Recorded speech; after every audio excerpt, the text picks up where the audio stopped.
গতকালকে একটা নিউজে দেখলাম রংপুরের এক বৃদ্ধ লোক 40 বছর ধরে রোজা রাখছে। আল্লাহ রাব্বুল আলামিনের কি লীলা দেখেন, এই লোকের ওই রকম অর্থ সম্পদ নাই আল্লাহর ঘর পর্যন্ত যাওয়ার, কিন্তু এই লাগাতার রোজা রাখার কারণে 40 বছর রোজা রাখছে যেন আল্লাহর ঘর পর্যন্ত যাইতে পারে।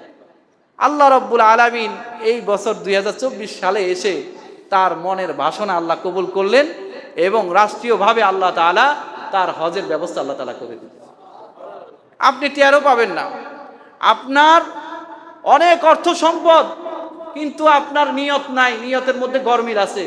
হাজারো চেষ্টা করেন, সারা পৃথিবী ভ্রমণ করতে পারেন আপনি, কিন্তু বাইতুল্লাহ যাওয়ার মতো নসিব আপনার হবে না, ঠিক কিনা?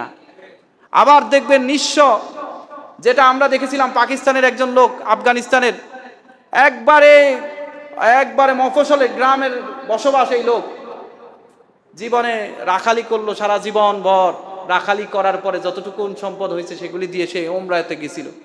যাওয়ার পরে যখন শহরের সমস্ত মানুষের চালচলন একরকম, সিসিটিভিতে তার চালচলন আরেক রকম ধরা পড়লো।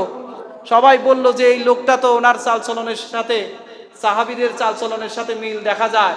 উনি দুনিয়ার কোনো মানুষের সাথে দেখা গেছে এত না, দুনিয়া নিয়ে ব্যস্ত না, উনি শুধু আমলের পিছনে ঘুরতেছে, ঠিকমতো অজুখানা চিনে না, ঠিকমতো কোনো কাফেলার সাথে যাওয়ার মতো সৌভাগ্য তার হয় নাই, নিজে এককভাবে উমরা করার জন্য গেছিল।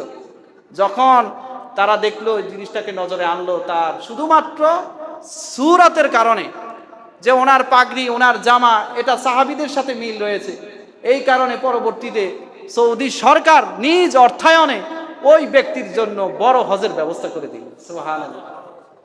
সে নিজেও কখনো কল্পনা করে নাই, মনে করছে জীবনে যা অর্জন করেছিলাম তা দিয়ে তো উমরাই করছিলাম, এটাই মনে হয় আমার জীবনের সর্বোচ্চ মাকসাদ হাসিল হয়ে গেছে, আর বুঝি সম্ভব হবে না। কিন্তু এমন ভাবে আল্লাহ তাআলা, সে তো গোপনে আমল করতে চেয়েছিল, আল্লাহ তাআলা সারা পৃথিবীর সামনে আল্লাহ তাআলা তাকে মডেল বানায় দিলেন। সুবহানাল্লাহ।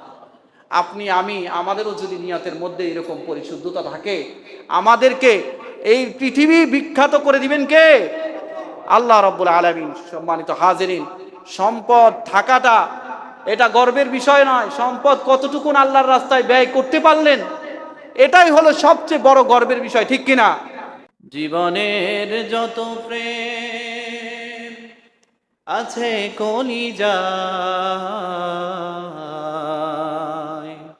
সবটুকু নবীজিকে দিয়ে দেব তাই, বিনিময় যদি শাফায়াত পাই,